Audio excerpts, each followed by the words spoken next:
जब वो x की 0 यूनिट कंज्यूम करता है तो 100 रुपए पूरे बचे हुए। अब 100 रुपए उसके पास है और उसे y यूनिट खरीदनी है। y की रेट क्या आ रही है? 20 रुपए। y की रेट क्या है? 20 रुपए। तो 100 रुपए इनकम में 20 रुपए के हिसाब से कितनी यूनिट खरीद लेगा वो? 5। तो यहां पर कितना लिखेंगे? 5। ये पहला कॉम्बिनेशन हो गया। अब कॉम्बिनेशन बी बनाते 2। मैंने 2 ही क्यों लिखा? उसका कारण है कि मैंने प्राइस 10 ली है। अगर मैं 1 यूनिट लिखता तो 10 रुपए खर्च होते, 90 रुपए बचते, फिर 90 में 20 का डिवाइड करते तो पॉइंट में आता ना। तो अपन पॉइंट की कैलकुलेशन को इग्नोर कर रहे हैं, इसलिए अपन ने 2 यूनिट से स्टार्ट किया। ठीक है ना? एक भी ले सकते लेकिन फिर पॉइंटों में कैलकुलेशन हो जाएगी और ये टेबल बहुत बड़ी बनेगी, तो अपन वो नहीं चाह रहे हैं, है ना, कॉम्प्लिकेटेड नहीं हो। तो अपन ने मान लिया कि बी कॉम्बिनेशन में हमने एक्स की कितनी यूनिट खरीद ली? 2। तो 10 हिसाब से 20 रुपए खर्च हो गए। बचे कितने? 100 में से 20 गए तो 80 रुपए बचे। अब 80 रुपए के हिसाब से सोचो 20 रुपए रेट है, कितनी यूनिट्स आ जाएगी? 4। ऐसे अपन आगे कॉम्बिनेशन बनाते जाएंगे। इसकी 4 यूनिट्स, 40 रुपए खर्च हो गए, बचे 60। तो इसकी 3 यूनिट। डी कॉम्बिनेशन 6 यूनिट, 60 रुपए खर्च हो गए, बचे 40। 40 में 2 यूनिट। ई कॉम्बिनेशन 8 यूनिट, 80 रुपए खर्च हो गए, बचे 20। 20 में 1 आएगी। और लास्ट एफ कॉम्बिनेशन, इसकी 10 यूनिट पूरी खरीद ली तो 10 × 10 100 रुपए पूरे खर्च हो गए, तो बचा हमारे पास 0। तो वाई के हम 0 यूनिट अपने खरीद लेंगे। ये हमारे एक शेड्यूल बन गया। इस शेड्यूल को हम बोलते हैं बजट शेड्यूल। समझ में आया? इसी के हेल्प से अपन क्या बनाएंगे? Budget line. तो बजट लाइन जो बनेगी वो स्ट्रेट लाइन बनती है। क्यों बनती है? देखो यहां पर तीनों डायग्राम के कॉन्सेप्ट याद करो। पीपीसी कॉन्वेक्स कॉनकेव बनता है। क्यों बनता है? इंक्रीजिंग एमओसी इंक्रीज होता है। एमओसी मतलब मासी ने याद करना। दूसरा आईसी कॉन्वेक्स। कॉन्वेक्स आईसी क्या होता है? कॉन्वेक्स होता है। क्यों होता है? एमआरएस डिक्रीज होता है। फिर अपन आते हैं बजट लाइन के ऊपर। बजट लाइन एक स्ट्रेट लाइन होती है। क्यों होती है? क्योंकि बजट लाइन में एक कॉन्सेप्ट आता है एमआरटी, और एमआरटी हमेशा क्या होता है? कांस्टेंट होता है। अगर एमआरटी कांस्टेंट होगा तो ये स्ट्रेट लाइन बनेगी। कांस्टेंट कैसे है? इनका रेशियो देखो। यहां पर हमने वही फॉर्मूला एमआरटी का delta loss upon delta gain, इससे हम क्या निकाल रहे हैं? एमआरटी। एमआरटी का full form marginal rate of transformation. MRS पढ़ी, मार्जिनल रेट ऑफ सब्स्टिट्यूशन। ऐसे क्या है? MRT marginal rate of transformation. तो यहां पर जब हम इसको कैलकुलेट करते हैं एमआरटी को, तो पहला कॉलम तो डेस। अब हम क्या लिख रहे हैं? Delta loss. डेल्टा लॉस का मतलब डिफरेंस कितना हमने सेक्रीफाइस वाई को किया है ना, 5 से 4 कितना सेक्रीफाइस हुआ? 1 यूनिट का। अब 1 और इधर गेन कितना किया है? गेन कितना किया है? 2 का, तो 1/2 0.5। फिर नेक्स्ट पॉइंट पे बढ़ो, वापस कितना गेन सेक्रीफाइस किया? 1 का, और इधर गेन कितना किया? 2 का। सब जगह सेम ही आएगा, 0.5 0.5 0.5 सब जगह सेम आ रहा है, यानी ये कांस्टेंट है। और कांस्टेंट होने के कारण ये स्ट्रेट लाइन बनती है। चीज क्लियर हो गई? तो बजट लाइन क्या होती है? स्ट्रेट लाइन बनती है। किस कारण से? क्योंकि एमआरटी क्या होता है? कांस्टेंट होता है। ठीक है, नेक्स्ट पॉइंट। बजट सेट अगर आता है तो टेबुलर प्रेजेंटेशन लिखना है, बजट लाइन आती है तो ग्राफिकल प्रेजेंट, बाकी पूरा डिफाइन सेम होता है। बजट कांस्टेंट एक टॉपिक है। Budget constant. बजट कांस्टेंट क्या होते हैं? बजट कांस्टेंट हमें यह बताता है कि कोई भी कंज्यूमर अपनी इनकम से ज्यादा खर्च नहीं कर सकता है। या तो इनकम के इक्वल खर्च करेगा या इनकम से कम खर्च करेगा। तो अपन एक कॉन्सेप्ट यहां पर पढ़ रहे हैं जिसका नाम क्या है? Budget constant. Budget constant. अब ये बजट कांस्टेंट क्या बता रहा है? एक लिमिटेशन है बजट की, कि कंज्यूमर अपनी इनकम से ज्यादा खर्च नहीं कर सकता है। जितनी इनकम होगी उतनी वो खर्च कर सकता है। उसी कॉन्सेप्ट को हम बोलते हैं बजट कांस्टेंट। तो इसका डिफाइन क्या है? Consumer never spend more than his income, he can spend equal to his income और लेस देन हिज इनकम। या तो इसके इनकम के इक्वल स्पेंड करेगा या उससे कम स्पेंड करेगा। तो इसी चीज को हम बजट इक्वेशन से पढ़ते हैं। इससे पढ़ेंगे बजट इक्वेशन। इसका भी क्वेश्चन आ सकता है 1 नंबर के लिए। बजट इक्वेशन लिखो। बजट इक्वेशन क्या होती है? तो बजट इक्वेशन हमें क्या बताती है? पहले इस चीज को समझ लेते हैं। ये हम 2 गुड्स कंज्यूम कर रहे हैं, गुड एक्स और गुड वाई। तो इसका कॉम्बिनेशन हम लोग इक्वेशन के फॉर्मेट में बना रहे हैं, P1 Q1 plus P2 Q2 equals to होता है M, M भी होता है Y भी होता है ना, दोनों चीज लिख सकते हैं। M का मतलब मनी है और Y का मतलब इनकम है। तो इसका मतलब ये है 1 और 2, 1 और 2 का मतलब कॉमोडिटी 1 और कॉमोडिटी 2 हो सकता है। इसको आप XY में भी डिनोट कर सकते हो, तो PX QX हो जाएगा और PY QY हो जाएगा। तो ये M या Y के इक्वल होता है। PX QX का मल्टीप्लाई हो रहा है, PX मतलब price of X commodity, QX मतलब क्वांटिटी ऑफ X कॉमोडिटी। जैसे ये हमारा टेबल है, इस टेबल पे अपन समझते हैं, सबसे पहले मैं X की बात कर रहा हूं ना, इस कॉमोडिटी की। तो यहां पर PX क्या है, PX कितना है 10 है, कितना है 10 है। मैं यहां पर इस इक्वेशन को अप्लाई करूंगा, ठीक है ना, इस पॉइंट पर। डायग्राम को हटा देते हैं, ये जो पहला पॉइंट यहां पर अपनी इस इक्वेशन को अप्लाई करके देख रहे हैं। PX कितना है 10, QX कितना, Q मतलब क्वांटिटी, वो कितना है 0। ये हमारा पहला पॉइंट हो गया, PX QX प्लस, अपने भी लगा दिया प्लस, फिर क्या है PY QY, PY मतलब प्राइस ऑफ Y कॉमोडिटी कितनी है 20, यहां हमने लिखा 20 into QY, quantity of Y कितनी है 5, इक्वल क्या होना चाहिए इनकम, यानी 100। ये तो 0 हो गया, 20 इंटू 5 किया तो कितना आ गया 100, इक्वल टू क्या आ गया 100 आ गया। यानी कि हमारी जितनी इनकम है उतनी खर्चा है। जो इस इक्वेशन का लेफ्ट हैंड साइड है ना, लेफ्ट हैंड साइड इज ये क्या है एक्सपेंडिचर है, और राइट हैंड साइड में क्या है इनकम है हमारी। तो इनकम और एक्सपेंडिचर इक्वल हो जाते हैं। ये कौन बताती है, बजट इक्वेशन बताती है कि जितना हमारा इनकम है उतना ही हमारा खर्चा होता है। इक्वेशन का मतलब इक्वल करना होता है एक तरह से, तभी तो अपन इक्वल लगाते हैं। तो budget equation mathematical presentation of budget line है। बजट इक्वेशन क्या है, mathematical presentation of budget line, और ये शो करती है कि कंज्यूमर की जितनी इनकम उतना ही एक्सपेंडिचर होता है। बजट कांस्टेंट अपन को कैसे रिप्रेजेंट करने हैं, तो बजट कांस्टेंट में एक कंडीशन तो यही होगी, पहली कंडीशन कि हमारी जितनी इनकम उतना ही खर्चा। दूसरी कंडीशन इसकी क्या शो करेंगे कि जो P1 या PX QX है प्लस PY QY है, ये हमारा खर्चा है। तो खर्चा हमेशा कम होता है किससे, इनकम से। इनकम से कभी भी हम खर्चे को बढ़ाएंगे नहीं। तो ये चीज इस तरह से हम लोग डिनोट कर सकते हैं बजट कांस्टेंट में, इक्वल का सिंबल और ये ग्रेटर देन का सिंबल। तो ग्रेटर देन हमारी मनी होगी या इक्वल होगी किसके, एक्सपेंडिचर के। तो कंज्यूमर अपनी इनकम से कभी भी ज्यादा खर्च नहीं कर सकता, या तो इनकम के बराबर खर्च करेगा या इनकम के इक्वल ही, उससे कम खर्च करेगा, उससे ज्यादा कभी भी खर्च नहीं कर सकता। इसी सिचुएशन को हम बजट कांस्टेंट कहते हैं। क्लियर। चलो अगला टॉपिक, अच्छा एक और चीज अपन पढ़ रहे हैं, अपन पीपीसी से रिलेटेड भी है और अपनी बजट लाइन से रिलेटेड भी है, अटेनेबल और अनअटेनेबल कॉम्बिनेशन। ये पीपीसी वाले कॉन्सेप्ट में भी आएगा और बजट लाइन के अंदर भी आएगा, attainable combination and unattainable combination.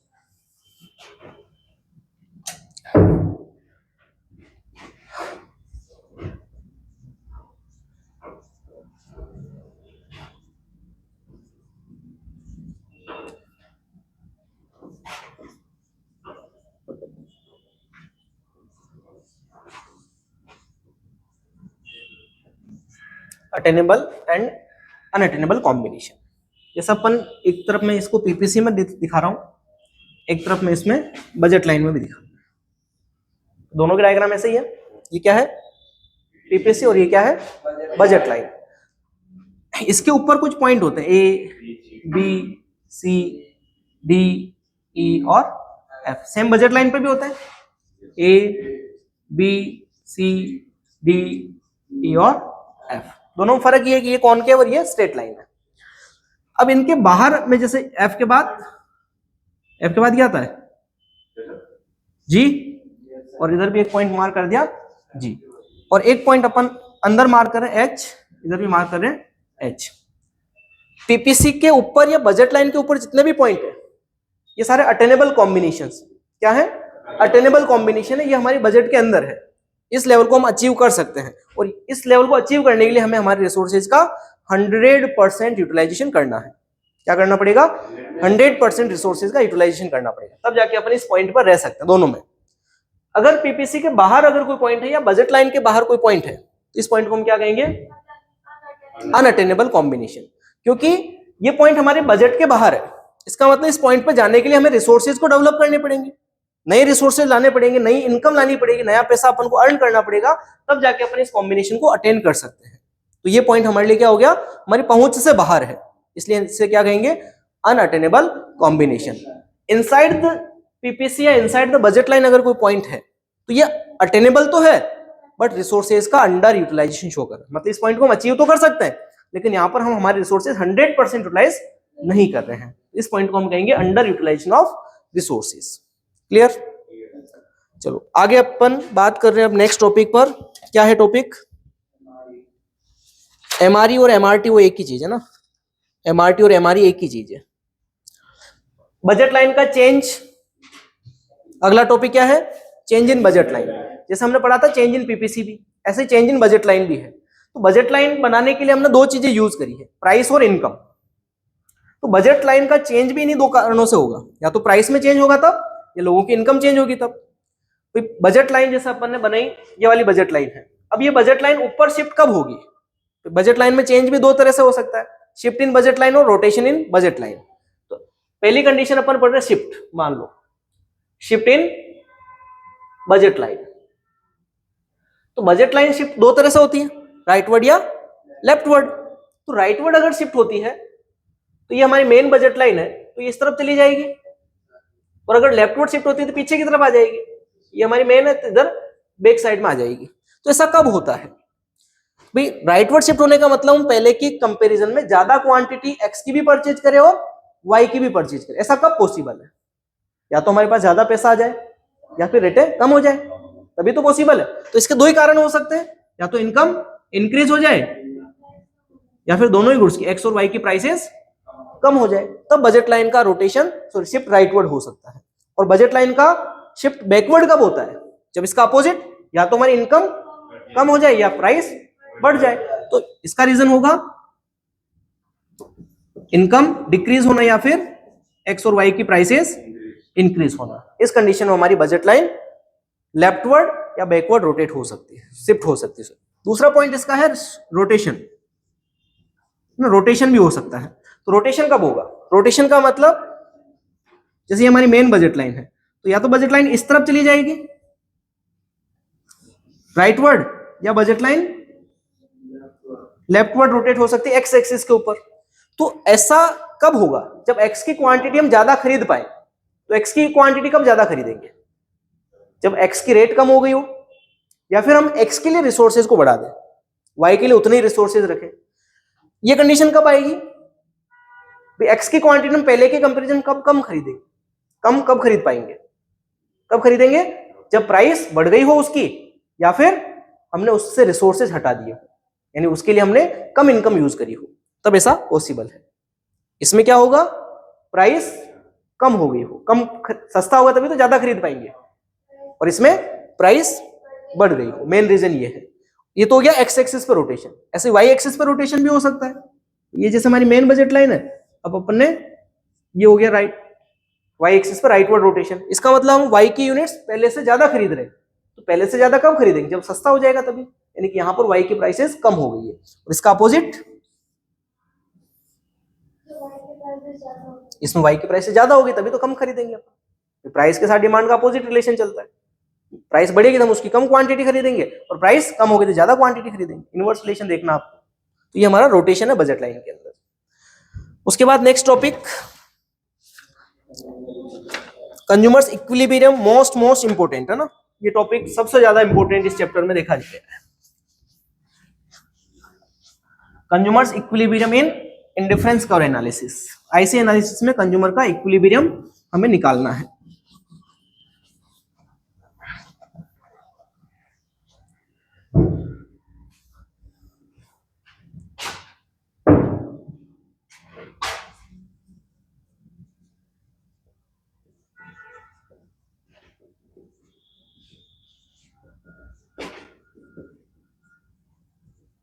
इस आईसी एनालिसिस में अपन ने दो चीजें पढ़ी है, एक तो आईसी पढ़ा और दूसरी बजट लाइन पढ़ी है। तो दोनों को मिला के अपन को क्या करना है? इक्विलिब्रियम आइडेंटिफाई करना है, ठीक है ना। तो इक्विलिब्रियम आइडेंटिफाई करने के लिए एक तो अपन को बजट लाइन बनानी पड़ेगी, और दूसरा इसके साथ अपन को बनाना पड़ेगा IC map,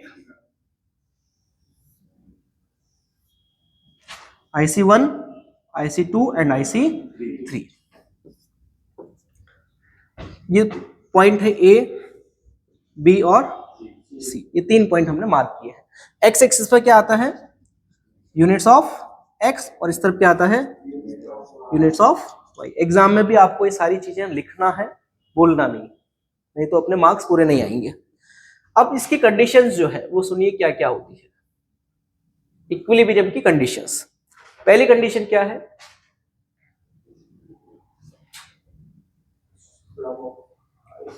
MRS XY equals to PX upon PY होना चाहिए। पहली कंडीशन क्या लिखी, MRS XY become equals to the PX upon PY। ये MRS XY जो होता है ना, ये क्या है, स्लोप ऑफ IC है। MRS XY क्या है, स्लोप ऑफ IC है, स्लोप ऑफ IC। और ये क्या है, स्लोप ऑफ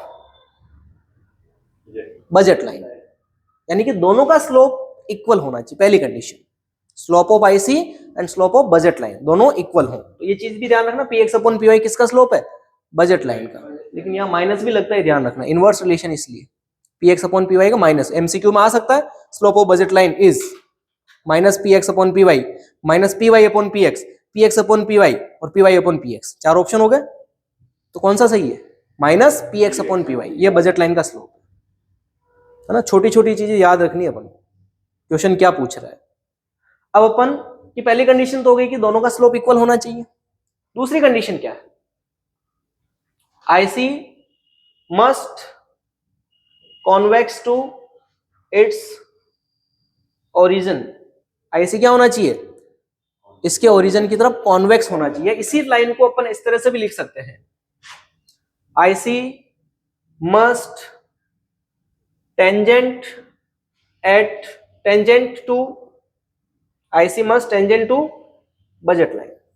IC क्या होना चाहिए, बजट लाइन पर टेंजेंट होना चाहिए। टेंजेंट का मतलब क्या होता है, हिंदी में इसको बोलते हैं स्पर्श करना। क्या होता है, स्पर्श करना मतलब टच करना। एक होता है इंटरसेक्ट करना, क्रॉस, और एक होता है टेंजेंट मतलब केवल टच करना। अब ये डायग्राम में 3 पॉइंट दिख रहे हैं, ABC। बजट लाइन को IC कितने पॉइंट पर इंटरसेक्ट कर रहा है, A और C पर। इंटरसेक्शन ही तो, इंटरसेक्शन मतलब क्रॉस करके आगे निकल रहा है। तो इधर से क्रॉस करके अंदर जा रहा और इधर से क्रॉस करके बाहर जा रहा है। तो ऐसी कोई कंडीशन अपन लिखी क्या इक्विलिब्रियम में, इंटरसेक्शन वाली हो, नहीं है ना। तो इसका मतलब A और C पॉइंट हो ही नहीं सकता। दूसरी चीज, B पॉइंट बचा। अब B पॉइंट पे दोनों का स्लोप इक्वल भी है, IC और बजट लाइन का। इस पॉइंट पे दोनों इक्वल हो गए, तो स्लोप भी बराबर हो रहा है। इस पॉइंट पर IC2 जो है वो क्या है, ओरिजिन की तरफ कॉन्वेक्स भी है, और वो टेंजेंट यानी स्पर्श करके निकल रहा है, क्रॉस नहीं कर रहा है। इसका मतलब हमारा इक्विलिब्रियम पॉइंट कौन सा है, B पॉइंट है, जहां पर हमारी इक्विलिब्रियम की दोनों ही कंडीशन फुलफिल हो रही है। तो ये कंज्यूमर का इक्विलिब्रियम पॉइंट माना जाता है। इसके साथ ही कंज्यूमर इक्विलिब्रियम जो टॉपिक चल रहा था वो कंप्लीट हो जाता है। अगले टॉपिक की तरफ अपन मूव करेंगे, जिसका नाम है theory of demand.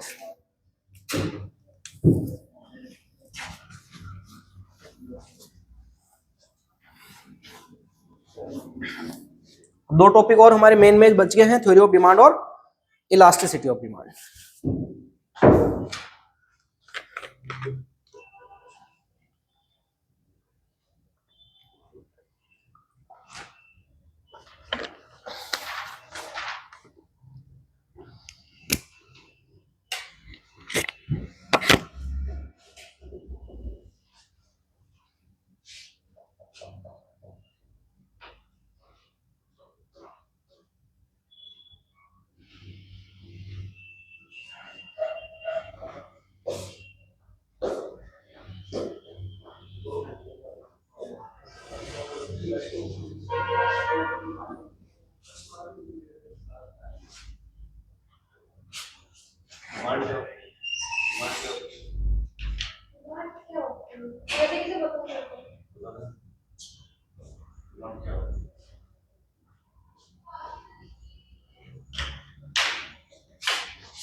First of all demand का मीनिंग अपन पढ़ रहे हैं।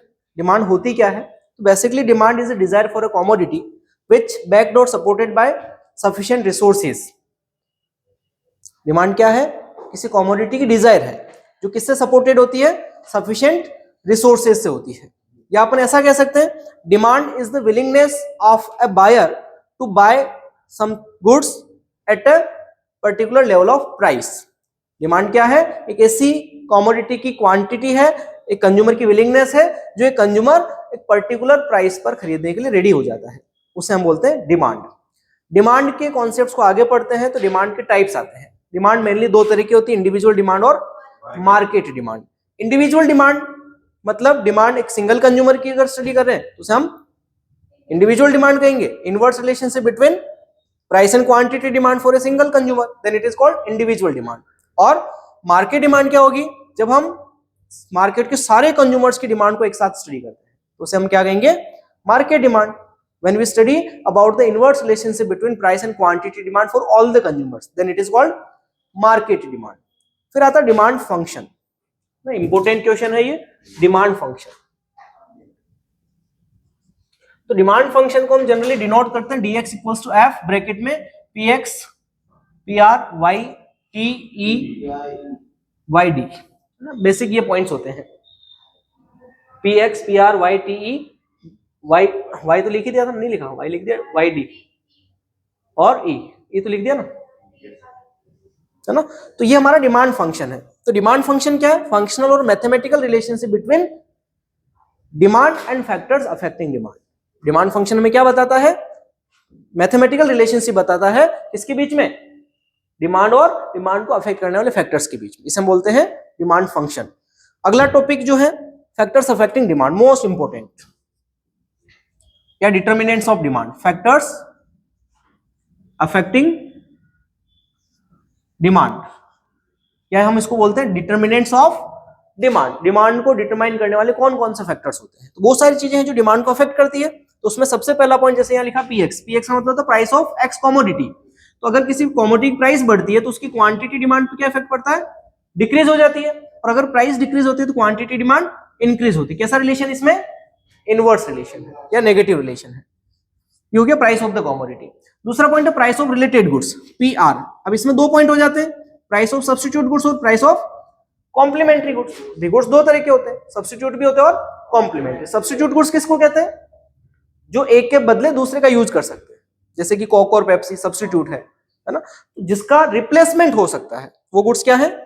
Substitute goods. और कॉम्प्लीमेंट्री गुड्स जिनका यूज एक साथ होता है, जिसको अलग अलग सेपरेट हम यूज नहीं करते, जैसे कार और पेट्रोल एक साथ है, कॉम्प्लीमेंट्री है वो, है ना। टी और शुगर कॉम्प्लीमेंट्री है, छोले भटूरे कॉम्प्लीमेंट्री है, पाव भाजी कॉम्प्लीमेंट्री है ना। जिनका सिंगल यूज नहीं, मोमोज चटनी कॉम्प्लीमेंट्री है। तो ये ऐसे गुड्स हैं जो साथ साथ यूज होते हैं, उनको हम क्या बोलते हैं?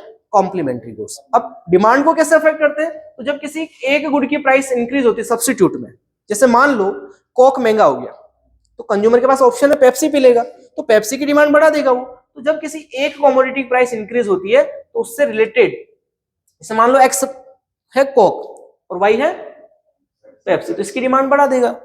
और अगर ये सस्ता हो गया तो इसको वापस डिमांड को कम कर देगी। यहां पर कैसा रिलेशन हो जाता है? Positive relation. लेकिन ध्यान रखना, इधर एक्स कमोडिटी इधर वाई कमोडिटी, दोनों गुड्स अलग अलग हैं, लेकिन है क्या? सब्स्टिट्यूट। कॉम्प्लीमेंट्री गुड्स में ऐसा नहीं है। कॉम्प्लीमेंट्री गुड्स में क्या होता है कि अगर एक की प्राइस बढ़ी है ना तो उससे रिलेटेड जो गुड्स है उसकी डिमांड कम हो जाएगी। पेट्रोल महंगा होने पर पेट्रोल की कार की डिमांड कम होती जा रही है और उसके जो अल्टरनेटिव ऑप्शन है उसकी डिमांड बढ़ती जा रही है। इसी तरह से अगर इसकी प्राइस सस्ती हो जाती है, अगेन पेट्रोल बहुत सस्ता हो गया, 40 रुपए लीटर आ गया, तो लोग सभी इलेक्ट्रिक डीजल को छोड़, इलेक्ट्रिक या दूसरे व्हीकल्स सीएनजी को छोड़कर किस पे आ जाएंगे? कार के पेट्रोल पे आ जाएंगे, पेट्रोल की जो कार है उस पर आ जाएंगे। तो प्राइस जब कम होती है तो उसकी डिमांड को लोग क्या कर देते हैं? इंक्रीज कर देते हैं। यहाँ पर कैसा रिलेशन है? नेगेटिव या इनवर्स रिलेशन। तो सब्स्टिट्यूट गुड्स के केस में पॉजिटिव रिलेशन होता है और कॉम्प्लीमेंट्री गुड्स के केस में नेगेटिव रिलेशन होता है। फिर अपन बात करते हैं तीसरे पॉइंट पर। तीसरा पॉइंट हमने लिखा हो वाई। वाई का मतलब होता है इनकम। कंज्यूमर की इनकम जो होती है वो भी डिमांड को अफेक्ट करती है। अगर हम इनकम की बात करें तो ये भी दो केस है। एक तो होता है नॉर्मल गुड्स, कौन से गुड्स, और एक होते हैं इंफीरियर गुड्स। नॉर्मल गुड्स और इंफीरियर गुड्स। अगर हम नॉर्मल गुड्स की बात करें तो लोगों की इनकम बढ़ने पर नॉर्मल गुड्स को की डिमांड को भी क्या किया जाता है? बढ़ाया जाता है, और इनकम कम होने पर नॉर्मल गुड्स की डिमांड कम कर दी जाती है। नॉर्मल गुड्स को हम सुपीरियर गुड्स भी लिख सकते हैं, अच्छी जो क्वालिटी के गुड्स होंगे वो सारे नॉर्मल गुड्स हैं, और इंफीरियर गुड्स जो घटिया क्वालिटी के प्रोडक्ट्स हैं, जो सस्ते प्रोडक्ट्स होते हैं, जनरली अपन ऐसा मानते हैं। तो इन केस में क्या होता है, अगर हमारे पास ज्यादा इनकम है तो हम इन गुड्स को कम कंज्यूम करते हैं, तो इसकी डिमांड कम हो जाती है। लेकिन अगर हमारे पास इनकम कम होती है तो फिर हम हमारी औकात पे आते हैं और वही गुड्स वापस खरीदने लगते हैं, तो हम इसकी डिमांड को क्या कर देते हैं, बढ़ा देते हैं। तो यहाँ पर इनकम के साथ कैसा रिलेशन था, पॉजिटिव, और इंफीरियर में इनकम के साथ नेगेटिव रिलेशन है। वाई मतलब इनकम ऑफ द कंज्यूमर। ये दूसरा पॉइंट, तीसरा पॉइंट है जो हमारी डिमांड को अफेक्ट करता है। फिर आता है चौथा point, T for taste. Consumer का टेस्ट अगर किसी चीज के प्रति पॉजिटिव है तो उसकी ज्यादा डिमांड करेगा। कोई चीज हमें पहली बार कंज्यूम करी, बहुत अच्छी लगी, तो उसका टेस्ट हमें अच्छा लगा, तो हमने उसकी डिमांड को भी क्या कर दिया, बढ़ा दिया। लेकिन पहली चीज हमने पहली बार कोई कंज्यूम करी, इतना घटिया टेस्ट लगा कि जिंदगी में कसम खा ली आज के बाद ये खाना ही नहीं, तो फिर अगर टेस्ट अपन को उसका पसंद नहीं है तो उसकी डिमांड भी क्या हो जाती है, इंक्रीज हो जाती है, डिक्रीज हो जाती है। तो कैसा रिलेशन है यहाँ, पॉजिटिव। टेस्ट बढ़ेगा तो डिमांड भी बढ़ाएंगे, टेस्ट कम हो जाएगा तो डिमांड भी कम कर देंगे। फिर टी के बाद है ई। ये मतलब होता है फ्यूचर एक्सपेक्टेशन। ई का मतलब एक्सपेक्टेशन। तो अगर किसी चीज को, प्राइस को लेकर अपन को एक्सपेक्ट हो रहा है कि फ्यूचर में महंगा हो जाएगा, तो क्या करें, अभी खरीद लें। तो फ्यूचर में अगर महंगा होगा तो हम अभी डिमांड को बढ़ा दें, और अगर अपन को लग रहा है कि फ्यूचर में कोई चीज सस्ती मिलेगी तो अभी खरीदें क्या, बाद में खरीदेंगे जब सस्ती हो जाएगी तब। यानी कि अभी के लिए हम डिमांड को क्या कर देते हैं, कम कर देते हैं। तो अगर किसी कंज्यूमर को फ्यूचर में प्राइस इंक्रीज होने का एक्सपेक्टेशन है तब तो डिमांड को अभी प्रेजेंट में क्या करेगा, बढ़ाएगा। और अगर किसी कंज्यूमर को फ्यूचर में प्राइस डिक्रीज होने का एक्सपेक्टेशन है तो एज ए रैशनल कंज्यूमर हम ये सोचेंगे भाई फ्यूचर में सस्ता हो रहा है, 10 दिन बाद सस्ता मिलेगा, तो अपन 10 दिन बाद ही खरीद लें। इसका मतलब डिमांड को कम करेगा। इस केस में भी कैसा रिलेशन है, पॉजिटिव रिलेशन। उसके बाद 6th पॉइंट है वाईडी। वाईडी का मतलब डिस्ट्रीब्यूशन ऑफ इनकम। अब डिस्ट्रीब्यूशन ऑफ इनकम दो तरह से होता है, या तो हमारी इनकम का डिस्ट्रीब्यूशन इक्वल हो या डिस्ट्रीब्यूशन अनइक्वल हो। देश में जो इनकम है वो दो तरह से डिस्ट्रीब्यूट होती है, या तो इक्वली डिस्ट्रीब्यूट होती है या अनइक्वली डिस्ट्रीब्यूट होती है। अगर हमारे देश के अंदर इनकम का जो डिस्ट्रीब्यूशन है वो इक्वली चल रहा है, तो इक्वली चलने का मतलब देश में कोई भ्रष्टाचार नहीं है, कोई करप्शन नहीं, सब कुछ बहुत ओके चल रहा है। तो सरकार जो भी योजनाएं बनाती है उसका मेन पर्पज पुअर पीपल का वेलफेयर करना होता है। तो उन योजनाओं का बेनिफिट्स, उन जो प्रोग्राम्स, उनका बेनिफिट्स पुअर तक पहुंचेगा। तो पुअर लोगों को जब बेनिफिट मिल रहा है किसी गवर्नमेंट स्कीम का, कब मिल रहा है, जब डिस्ट्रीब्यूशन ऑफ इनकम इक्वल है। तो पुअर लोग बेचारे किस चीज की डिमांड करते हैं, नेसेसिटी गुड्स की डिमांड करते हैं। उनके पास कोई भी गवर्नमेंट ने सब्सिडी भेजी है या पेंशन दी है तो वो पैसा उन गरीब लोगों के पास पहुंच रहा है, तो वो किस चीज की डिमांड करेंगे, नेसेसिटी गुड्स की डिमांड करेंगे। लेकिन देश में क्या है, अनइक्वल डिस्ट्रीब्यूशन हो रहा, मान इसका अपोजिट। तो इसका मतलब ये है करप्शन ज्यादा है। जो गरीब लोगों का पैसा वो बीच में जो मिडल मैन होता है वही खा जाते हैं, गरीबों तक पहुंचता ही नहीं है। तो इनकम किसकी बढ़ रही है, जो ऑलरेडी अमीर है उन लोगों की बढ़ रही है, 2 नंबर का पैसा वो कमा रहे हैं। तो उस केस में वो और अपनी डिमांड को बढ़ाएंगे, तो 2 नंबर के पैसे को ठिकाने तो लगाना ही पड़ता है, सामान लाएंगे वो। तो उनके जो सामान होते हैं कैसे होते हैं, लग्जरी होते हैं। तो जब देश में अनइक्वल डिस्ट्रीब्यूशन चलता है इनकम का, तो किस टाइप की गुड्स की डिमांड बढ़ जाती है, लग्जरी गुड्स की डिमांड बढ़ती है। क्योंकि इनकम जो लेवल बढ़ रहा है वो किसका बढ़ रहा है, रिच क्लास का बढ़ रहा है। रिच और ज्यादा रिच होते जा रहे हैं, पुअर और ज्यादा पुअर होते जा रहे हैं। तो इनकम का डिस्ट्रीब्यूशन भी हमारे देश के अंदर डिमांड को अफेक्ट करते हैं। एक और पॉइंट आता है पॉपुलेशन का size, P, size of the population. Population का साइज भी डिमांड को अफेक्ट करता है। अगर किसी देश में ज्यादा पॉपुलेशन है तो वहां की डिमांड भी क्या होगी, ज्यादा ही होगी। और अगर किसी देश में पॉपुलेशन का साइज छोटा है तो उसकी डिमांड भी क्या हो जाएगी, कम हो जाएगी। तो ये सारे फैक्टर्स हैं जो डिमांड को अफेक्ट करते हैं। कोई डाउट? चलिए,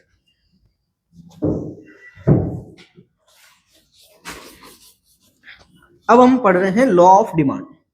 क्या पढ़ रहे हैं, law of demand. Law of demand भी इंपोर्टेंट है, छोटा क्वेश्चन बन सकता है इससे।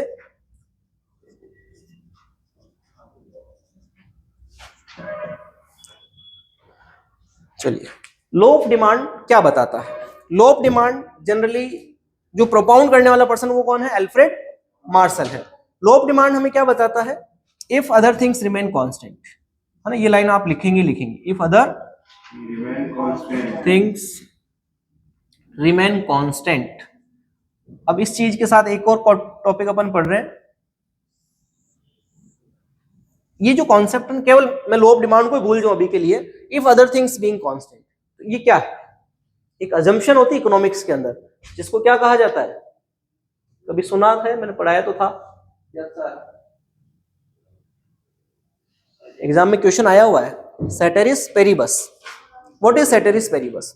जो बच्चा कभी किताब ही नहीं खोली, कभी नोट्स ही नहीं खोले, तो क्वेश्चन आ गया तो क्या आउट ऑफ सिलेबस आया है? लेकिन सेटेरिस पेरिबस क्या है? एक अजम्पशन है इकोनॉमिक्स की, और ये बताता है कि जब हम किसी वन टाइम पर कोई चीज पढ़ते हैं ना, तो बाकी सब चीजों को कांस्टेंट मान लो। जब माइक्रो मैक्रो का डिफरेंस पढ़ रहे थे तब हमने क्या पढ़ा था? When we study about the micro economics then we assume macro parameters constant, क्योंकि एक टाइम पर हम दो चीजें नहीं कर सकते, हमारा माइंड इतना एक्टिव नहीं है कि सेम टाइम पर हम दो चीजें साथ में करें। तो जब हम किसी एक चीज के बारे में पढ़ रहे हैं तो दूसरी चीजें क्या होनी चाहिए? कांस्टेंट होनी चाहिए। तो लॉ ऑफ डिमांड में अपन क्या पढ़ेंगे? प्राइस का रिलेशन क्वांटिटी के साथ पढ़ेंगे। तो प्राइस के अलावा बाकी जितनी भी चीजें हैं जो डिमांड को अफेक्ट करती है, अभी हमने पीछे पढ़ा था, रिलेटेड गुड्स की प्राइस हो गई, कंज्यूमर का इनकम लेवल हो गया, कंज्यूमर का टेस्ट हो गया, फ्यूचर एक्सपेक्टेशन हो गए, है ना? तो ये सारी चीजें हमारी डिमांड को अफेक्ट करती है, लेकिन उन सबको क्या करना है? कांस्टेंट मान के चलना। क्यों? क्योंकि उसका डिमांड में जो इफेक्ट आएगा वो केवल प्राइस की वजह से अपन को मेजर करना है। प्राइस में चेंज होने से डिमांड में कितना चेंज आ रहा है, इसलिए बाकी सब चीजें अपन क्या मानेंगे? कांस्टेंट मानेंगे। और इस अजम्पशन का नाम क्या है? Ceteris Paribas. समझ में आ गया? अब पहली लाइन अपन ने लिखी, if other things remain constant, तो क्या होगा भाई? अदर थिंग्स कांस्टेंट होने से अपन क्या पढ़ रहे हैं? लॉ ऑफ डिमांड पढ़ रहे हैं। तो ये क्या बताता है? When price of A commodity increases then quantity demand of that commodity decreases and vice versa। Law of demand क्या बताता है? जब प्राइस बढ़ती है किसी कमोडिटी की तो उसी कमोडिटी की क्वांटिटी डिमांड कम हो जाती है, और इसका अपोजिट वाइस वर्सा, मतलब प्राइस अगर कम होगी तो क्वांटिटी डिमांड बढ़ जाएगी। यानी कि ये कैसा रिलेशन बताता है? It shows inverse relationship between इसमें प्राइस एंड क्वांटिटी डिमांड। इसमें प्राइस एंड क्वांटिटी डिमांड में कैसा रिलेशन? इनवर्स या नेगेटिव रिलेशन ये बताता है। इसे हम क्या बोलते हैं? Law of demand. अब क्वेश्चन आता है, what are the assumptions of law of demand? क्या क्वेश्चन है? What are the assumptions of the law of demand? तो ये अजम्पशन है, पहला पॉइंट। इफ लगाया अपन ने, अगर ऐसा हो तो, मानना ही है ना इसका मतलब। तो ये अजम्पशन है। Other things remain constant. अब अदर थिंग्स कौन सी? याद करो, अभी पीछे पड़ा, प्राइस के अलावा other things, price of related goods should remain constant. उसमें भी दो पॉइंट बना सकते हैं, price of substitute goods should remain constant, price of complementary goods should remain constant, income level of the consumer should remain constant, consumers taste should remain constant, consumers future expectation should remain constant, level of income distribution should remain constant, size of population should remain constant. ये सारे क्या हो गए? Assumptions हो गए। समझ में आ गया? अगर 2 नंबर का क्वेश्चन आ गया कि अजम्पशंस लिखो लॉ ऑफ डिमांड के, तो ये लाइन नहीं लिखनी, वो सारे पॉइंट को शुड रिमेन कांस्टेंट लगा के लिखेंगे। ओके, ये तो सिंगल लाइन में है।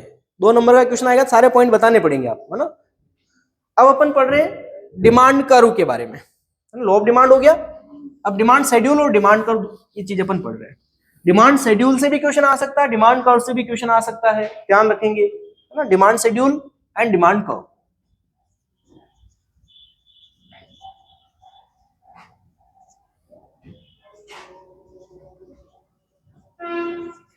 डिमांड शेड्यूल क्या है?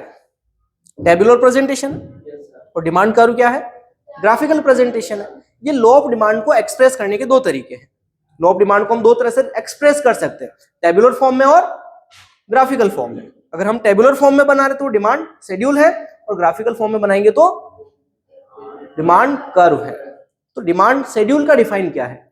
It is a tabular presentation of inverse relationship between price and quantity demand of a commodity is known as demand schedule. Demand curve क्या है? टेबुलर की जगह क्या चेंज होगा? केवल ग्राफिकल हो जाएगा, बाकी पूरा एज इट इज छापना है। फिर इसके टाइप्स दो, individual demand schedule and market demand schedule. Define में क्या फर्क आएगा? डिफाइन में क्या फर्क आएगा? इंडिविजुअल की डिफाइन बोलो। टेबुलर प्रेजेंटेशन, पहले schedule, tabular presentation of inverse relationship between price and quantity demand for a single consumer is known as individual demand schedule. और मार्केट डिमांड शेड्यूल क्या हो जाएगा? For all the consumers. बस इतना सा change, for single की जगह क्या हो जाएगा? फॉर ऑल द कंज्यूमर्स हो जाएगा। क्लियर? डिमांड कर्व में भी वही सेम, केवल ग्राफिकल वर्ड करना है टेबुलर की जगह, है ना। तो डिमांड कर्व जो बनते हैं इस तरह का स्लोप होता है ना। एक नंबर में क्वेश्चन आ सकता है, ड्रॉ द डिमांड कर्व। तो अपने को डिमांड कर्व बनाना सिंपल सा, इधर क्या आता है? यूनिट्स ऑफ गुड एक्स, और इस तरफ अरे भाई बात प्राइस आएगी रे, एक्स वाई कहाँ रह रहा तू है, प्राइस आएगी यहाँ पर, है ना। वाई एक्सिस पे क्या आएगा? प्राइस, और एक्स एक्सिस पे क्या आएगा? यूनिट ऑफ गुड एक्स आएगा। सिंपल सा आ सकता है, आया हुआ है क्वेश्चन बोर्ड के अंदर, डिमांड कर्व बनाओ। फिर इसके दो टाइप, इंडिविजुअल डिमांड कर्व, ये इंडिविजुअली है। मार्केट डिमांड कर्व बनाना है तो दो इंडिविजुअल डिमांड कर्व, इन दोनों को प्लस किया तो तीसरा मार्केट डिमांड कर्व मिल जाएगा। ठीक है, अगला टॉपिक,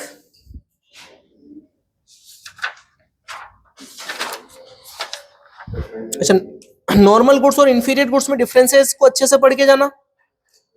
नॉर्मल गुड्स और इंफीरियर गुड्स में डिफरेंसेस, जैसे कि नॉर्मल गुड्स का प्राइस के साथ रिलेशन अपन बता सकते हैं, अभी डिफरेंस पढ़ा ना पॉइंट। तो प्राइस के साथ नॉर्मल गुड्स में क्या होता है? नॉर्मल गुड्स की अगर प्राइस बढ़ रही है तो लोग उसकी डिमांड कम कर देते हैं, और प्राइस कम हो रही है तो डिमांड ज्यादा कर देते हैं। लेकिन इंफीरियर गुड्स में ऐसा नहीं है, प्राइस अगर बढ़ रही है तो डिमांड कम करेंगे। नॉर्मल गुड्स के साथ इनवर्स रिलेशन होता है, इंफीरियर गुड्स के साथ पॉजिटिव रिलेशन होता है। प्राइस बढ़ेगी तो डिमांड भी बढ़ेगी, और प्राइस कम हो गई तो डिमांड भी कम हो जाएगी। ये इंफीरियर गुड्स के साथ ध्यान रखना। और इनकम के साथ कैसा रिलेशन है? नॉर्मल गुड्स में इनकम अगर किसी पर्सन की बढ़ रही है तो डिमांड को भी बढ़ाएगा। नॉर्मल गुड्स में इनकम के साथ पॉजिटिव रिलेशन है, और इंफीरियर गुड्स के साथ नेगेटिव रिलेशन। हमारे पास ज्यादा पैसा हो गया तो हम घटिया वस्तु खरीदेंगे क्या? तो इनकम ज्यादा होने पर इंफीरियर गुड्स की डिमांड कम हो जाती है। प्राइस के साथ नॉर्मल गुड्स का इनवर्स रिलेशन है। लॉ ऑफ डिमांड यही बताता है, प्राइस बढ़ेगी तो डिमांड कम हो जाएगी नॉर्मल गुड्स के केस में, और इंफीरियर गुड्स में उल्टा है, प्राइस के साथ कैसा रिलेशन है? पॉजिटिव रिलेशन है। इनकम की बात करते हैं तो इनकम के साथ नॉर्मल गुड्स का कैसा रिलेशन है? नेगेटिव रिलेशन है इनकम के साथ। और इंफीरियर गुड्स के साथ इनकम के साथ कैसा रिलेशन है? Positive.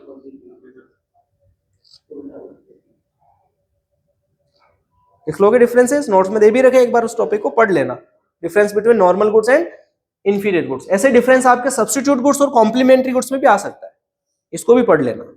Difference between substitute goods and complementary goods question आ सकते हैं। उसके बाद अब next topic, exceptions of law of demand हम लोग पढ़ रहे हैं। Exceptions of the law of demand.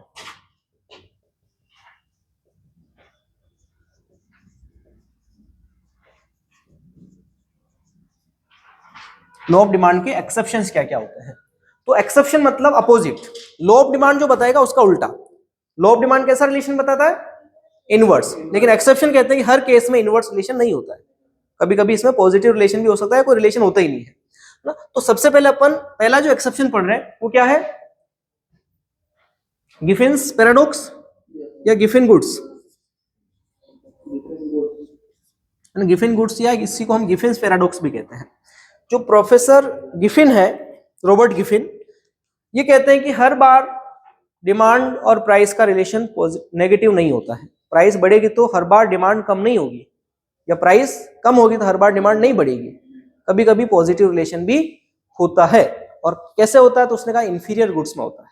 किसमें होता है? इंफीरियर गुड्स में होता है। तो उसने कहा कि जितने भी इंफीरियर गुड्स है वो सारे गिफिन गुड्स नहीं है।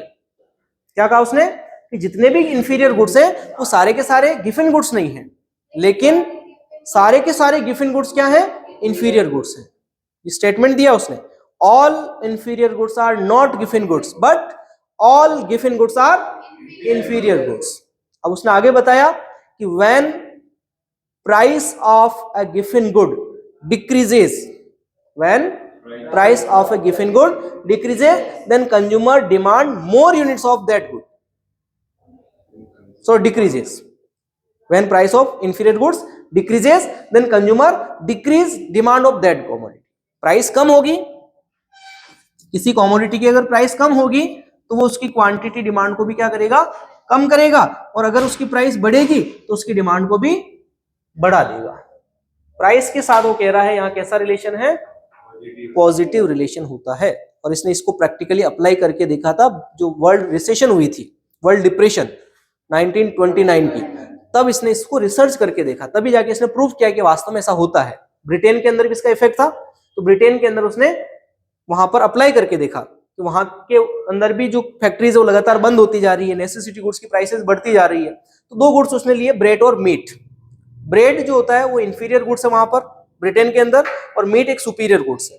तो ब्रेड की प्राइसेस भी बढ़ रही है और मीट की प्राइसेस भी बढ़ रही है, लेकिन दोनों को अगर कंपेयर करें तो ब्रेड बहुत सस्ता है मीट के कंपेरिजन में, और मीट बहुत ज्यादा महंगा है।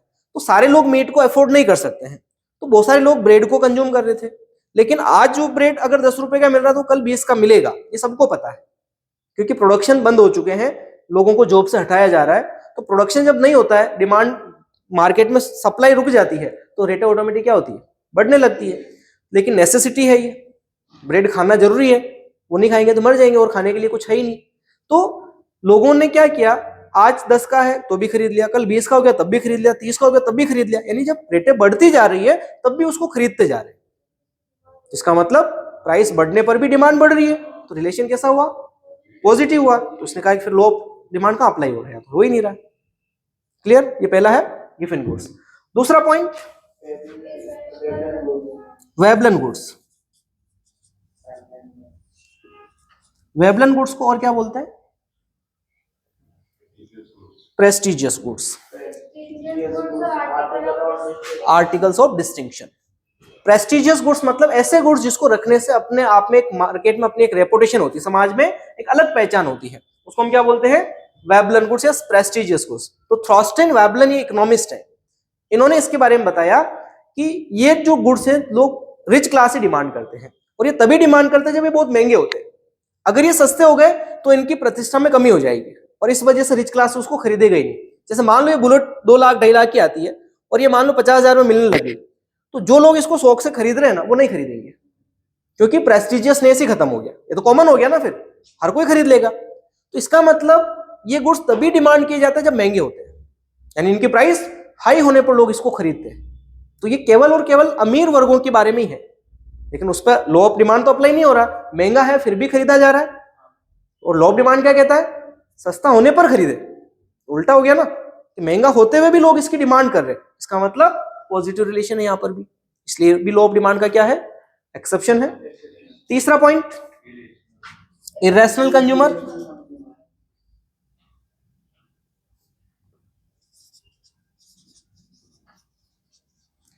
इरेशनल कंज्यूमर क्या बताता है, ये बताता है कि अगर कभी कभी कंज्यूमर क्या है, मार्केट नॉलेज को इग्नोर कर देता है, या उसको मार्केट का इतना नॉलेज नहीं होता है, तो उसके माइंड में ऐसा आता है कि कोई चीज सस्ती है इसका मतलब उसकी क्वालिटी अच्छी नहीं है। जनरली हम भी यही सोचते हैं। अपना फ्रेंड भी अगर कोई सस्ता टी शर्ट लेके आ जाए और अपन उसको रेट पूछे कितने रुपए का, बोले 100 रुपए का, तो 100 रुपए माइंड में आते हैं, इसका मतलब तो ये घटिया क्वालिटी का होगा। तो कंज्यूमर कभी कभी इस चीज से इग्नोर होता है कि सस्ती चीजें भी अच्छी हो सकती है ना, लेकिन सस्ता होने पर ही वो इसलिए नहीं खरीदता है कि उसकी क्वालिटी घटिया होगी। लोग डिमांड कहता है सस्ता है तो लोग खरीदते हैं, लेकिन यहाँ अप्लाई नहीं हो रहा है, सस्ता है लेकिन लोग नहीं खरीद रहे। क्यों नहीं खरीद रहे, क्योंकि उनमें इग्नोरेंस है मार्केट का कि सस्ता है इसका मतलब क्वालिटी भी घटिया होगी, इसलिए नहीं खरीद रहे। और महंगा इसलिए खरीद लेते हैं क्योंकि उनको लगता है कि महंगा है इसका मतलब क्वालिटी अच्छी, लेकिन हर बार हर महंगी चीज अच्छी भी नहीं होती है। तो ये क्या है, कंज्यूमर इग्नोरेंस है, यानी कंज्यूमर को मार्केट का नॉलेज नहीं है, इसलिए महंगी चीजें वो इसलिए खरीदता है क्योंकि उसकी क्वालिटी अच्छी है। लो डिमांड कहता है महंगा है तो नहीं खरीदते, लेकिन लोग खरीदते हैं। क्यों खरीदते हैं, क्योंकि उनकी रेट के हिसाब से वो क्वालिटी को कंपेयर करते हैं। तो ज्यादा प्राइस ज्यादा डिमांड, कम प्राइस कम डिमांड, पॉजिटिव रिलेशन हो गया है। तो ये 3 हमारे मेन क्या है, एक्सेप्शन से लॉ ऑफ डिमांड के। ठीक है, उसके बाद एक पॉइंट है कि डिमांड कर्व डाउनवर्ड स्लोप क्यों होता है, डिमांड कर्व डाउनवर्ड क्यों बनता है, उसके पीछे कोई कारण तो होना चाहिए। बहुत सारे कारण हैं डिमांड कर्व स्लोप डाउनवर्ड होने के पीछे, या rationals of law of demand या फिर why demand curve slopes downward. Demand curve downward क्यों बनता है, उसके कारण क्या क्या है? तो सबसे पहला कारण है सब्स्टिट्यूशन इफेक्ट। क्या रीजन है? Substitution effect. Low of demand inverse relation बताता है ना, ये अपन पढ़ रहे हैं। हमारा डिमांड कर्व जो बनता है वो ऐसा क्यों बनता है, डाउनवर्ड स्लोप ही क्यों बनता है? तो उसका पहला जो रीजन है वो क्या है? Substitution effect.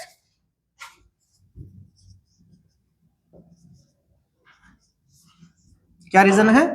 Substitution effect. Substitution effect क्या बताता है? लो ऑफ डिमांड में अपन जिस गुड की प्राइस लिखेंगे उसी गुड की क्वांटिटी लिखेंगे। इधर पीएक्स है, इधर क्यूएक्स होगा, दोनों तरफ गुड एक ही है, प्राइस और क्वांटिटी सेम गुड की अपन कंपेयर कर रहे हैं, इसमें इनवर्स रिलेशन है। तो पहला जो पॉइंट अपन पढ़ रहे हैं सब्स्टिट्यूशन इफेक्ट, यानी सब्स्टिट्यूट गुड्स के बारे में पढ़ रहे हैं। अपन ने पीछे पढ़ा था सब्स्टिट्यूट गुड्स क्या होते हैं, जिनको रिप्लेस किया जा सकता है, एक के स्थान पर दूसरे का यूज किया जा सकता है, उन गुड्स को क्या बोलते हैं? सब्स्टिट्यूट गुड्स बोलते हैं। तो सब्स्टिट्यूट गुड्स, जैसे मान लो किसी एक सब्स्टिट्यूट गुड्स की प्राइस बढ़ गई, जैसे कोक की प्राइस बढ़ गई, तो लोग क्या करेंगे? शिफ्ट हो जाएंगे ना, शिफ्ट टू वाई, इसका सब्स्टिट्यूट पे चले जाएंगे। तो इसी गुड की डिमांड पे क्या इफेक्ट पड़ेगा? इसी गुड की डिमांड, इसकी डिमांड क्या हो जाएगी? डिक्रीज। अपने को दोनों तरफ सेम चीज पढ़नी है, क्योंकि लो ऑफ डिमांड दोनों में सेम रिलेशन बताता है। जिस गुड की प्राइस है उसी की डिमांड है। प्राइस एक्स की बढ़ी तो लोग वाई पे शिफ्ट हो गए, तो एक्स पे क्या इफेक्ट आया वो देखना पड़ेगा। दोनों तरफ अपने को सेम गुड चाहिए, तो एक्स की प्राइस बढ़ी तो कंज्यूमर वाई पे शिफ्ट हो गया, इसलिए एक्स की डिमांड को कम कर दिया।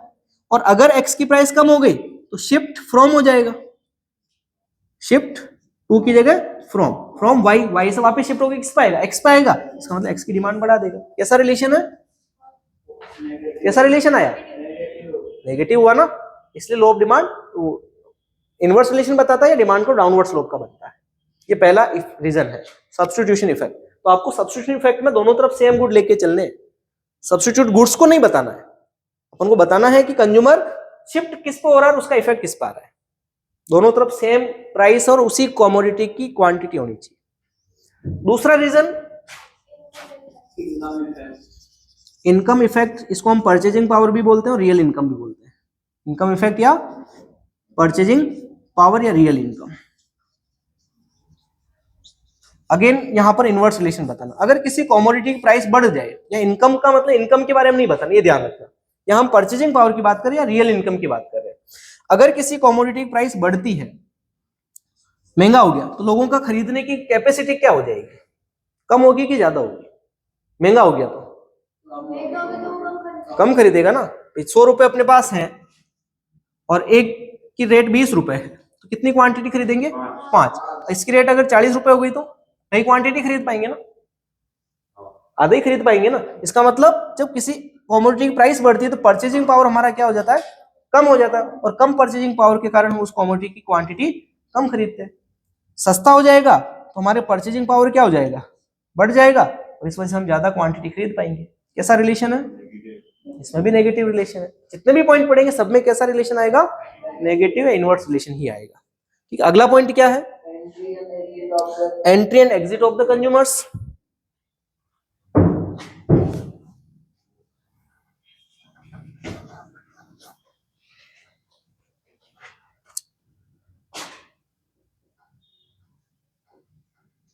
एंट्री एंड एग्जिट, तो इसमें क्या होता है? वो प्राइस ही बताना, रिलेशन, हर एक पॉइंट में प्राइस का इफेक्ट आएगा, क्योंकि लॉ ऑफ डिमांड अपन को प्राइस और क्वांटिटी में रिलेशन बताता है। इनमें भी सब जगह प्राइस ही आएगा। अगर किसी चीज की प्राइस बढ़ गई तो कंज्यूमर आएंगे कि जाएंगे? महंगा हो गया मार्केट से, ज्यादा कंज्यूमर नहीं आएंगे और चले जाएंगे, है जी, एग्जिट हो जाएंगे। और जब मार्केट से कंज्यूमर एग्जिट होते डिमांड क्या हो जाएगी? बढ़ेगी कम? कम हो जाएगी। और अगर प्राइस सस्ती हो गई तो नए कंज्यूमर आएंगे, नए कंज्यूमर्स की एंट्री होने से डिमांड बढ़ेगी। कैसा रिलेशन? Negative relation. ये तीसरा कारण है। चौथा पॉइंट, अल्टरनेटिव यूजेस।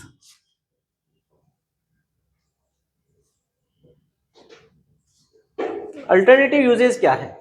अगर कोई चीज महंगी हो रही है और किसी चीज के एक से ज्यादा यूज है, जैसे मिल्क, तो अगर अल्टरनेटिव यूजेस ज्यादा है तो हम उसके यूजेस को क्या करेंगे? कम कर देंगे। तो कम करने से डिमांड भी क्या हो जाएगी? कम हो जाएगी।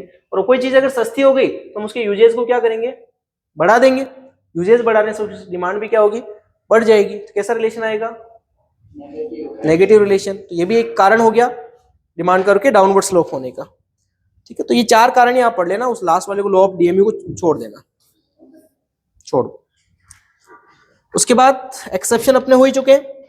मूवमेंट वाला टॉपिक बच रहा है इस चैप्टर का, movement along same demand curve और शिफ्ट इन डिमांड कर्व।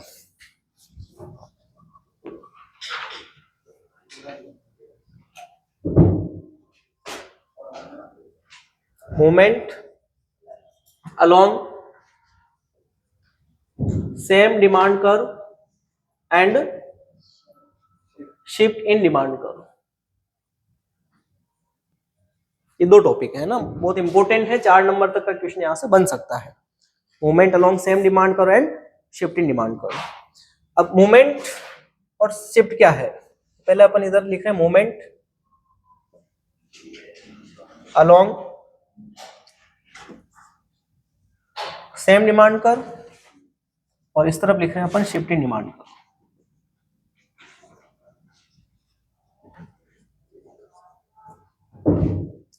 देखो मूवमेंट को और क्या बोलते हैं, इसका दूसरा नाम क्या है, मूवमेंट को और क्या बोलते हैं,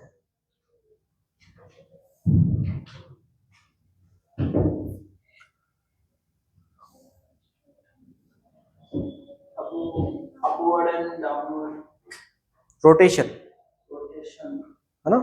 मूवमेंट को अपन क्या बोल सकते हैं, सॉरी रोटेशन, इसका रीजन लिख रहे हैं, अदर नेम छोड़ो, रीजन। इसका क्या रीजन होता है, change in price of the commodity. Commodity की प्राइस चेंज होगी, अदर फैक्टर्स कांस्टेंट होंगे।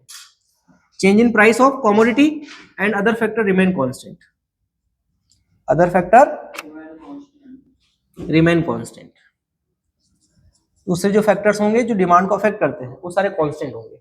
लेकिन इसमें क्या होता है, इसमें opposite, other factor remain constant, sorry other factor change, other factor या change in other factors, change in other factors and price remain constant.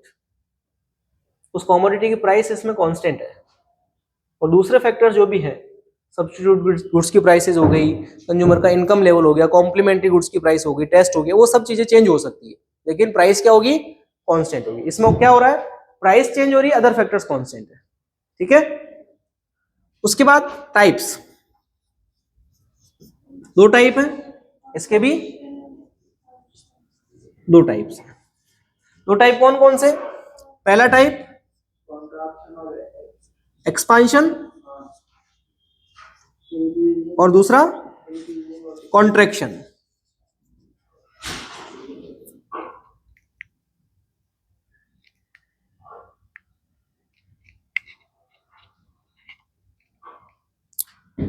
Expansion किसको बोलते हैं, इंक्रीज इन क्वांटिटी डिमांड को एक्सपांशन किसको कहेंगे, इंक्रीज इन क्वांटिटी डिमांड। और contraction किसको कहेंगे, decrease in quantity demand. Expansion कब होता है, क्वांटिटी डिमांड कब इंक्रीज होती है, जब किसी कमोडिटी की प्राइस डिक्रीज हो जाती है ना, प्राइस कम होगी तभी तो डिमांड ज्यादा होगी। तो प्राइस कम होने पर क्वांटिटी डिमांड इंक्रीज होती है। ये कब होगा, जब प्राइस इंक्रीज हो जाएगी। ये इसके रीजन हो गए। एक्सपांशन का रीजन क्या है, डिक्रीज इन प्राइस। कॉन्ट्रैक्शन का रीजन क्या है, इंक्रीज इन प्राइस। ठीक है, इनके डायग्राम्स और एग्जांपल्स, जैसे इसका एग्जांपल अपन लिख रहे हैं,